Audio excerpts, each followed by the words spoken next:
এতিয়াও মহানগৰীৰ তেল ডিপোত সম্পূৰ্ণৰূপে প্ৰযোজ্য হোৱা নাই কেছলেছ প্ৰক্ৰিয়া।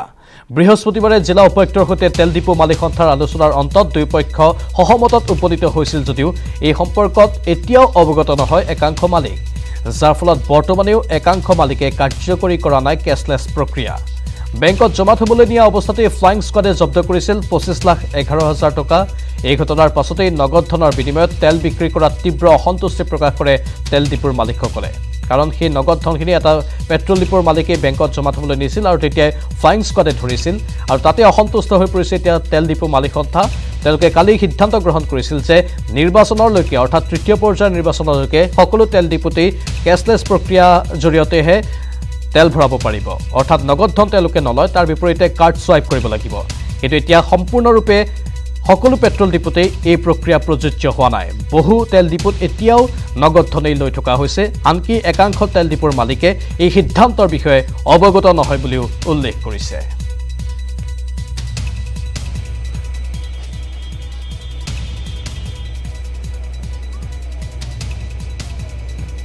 আনফালে কেছলেছ সন্দৰ্ভত এগৰাকী তেল ডিপোৰ মালিকে কি ক'লে এবাৰ শুনো আহক। আমাৰ সমাধান সূত্ৰটো হ'ল যে আমি কেছলেছ কৰিব লাগিব, মানে ডিজিটেল ট্ৰেনজেকশ্যনত আমি তেল বিক্ৰী কৰিম। সেইটো আমি ডিচিশ্যন লৈছোঁ অলৰেডি। ডেপুটি কমিশ্যনাৰজনে চিৰিয়াছলি ল'লে মেটাৰটো, লৈ পেলাই আমাক লগে লগে এটা চলিউশ্যন দিলে যে আপোনালোকে বিল' 10 lakhs আপোনালোকে কেৰি কৰিব পাৰিব মানে আপোনালোকক চিজ কৰিব পাৰে ৰাস্তাত। তেতিয়া আপোনালোক আমাক কেইটামান ডকুমেণ্ট কেৰি কৰিব দিলে, কেছৰ সম্পূৰ্ণ ডিটেইলছটো দি পেলাই তেওঁলোকে এখন চিঠি ৰেগুলাৰ বেচিছত লিখি সেইখন আমাক দুটা হোৱাটছআপ নাম্বাৰ দিলে। সেই দুটা হোৱাটছআপত আমি before living the petrol pump আমি সেইটো আপলোড কৰিব লাগিব। মানে আমি ৰিকুৱেষ্ট কৰিছোঁ যিমান পাৰি, নোৱাৰাবিলাকক আমি নিদিওঁ বুলি কোৱা নাই, দিম, তেওঁলোককো পেট্ৰল ডিজেল আমি দি আছোঁ, আমি বন্ধ এবাৰো কৰা নাই।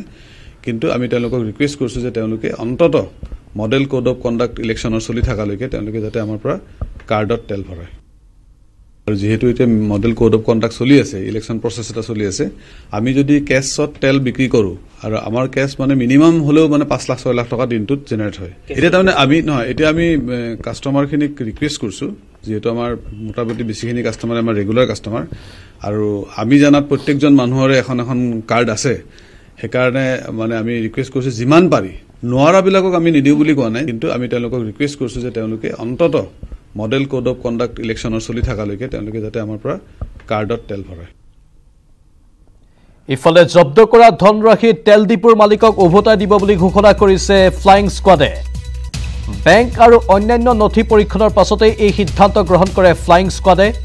আয়কৰ বিভাগ তেওঁলোকে যাৱতীয় অনুমোদনৰ পাছতেই তেল ডিপোৰ মালিকে ধনৰাশি লাভ কৰিব বুলিও মন্তব্য কৰিছে ফ্লাইং স্কোৱাডৰ বিষয়াই।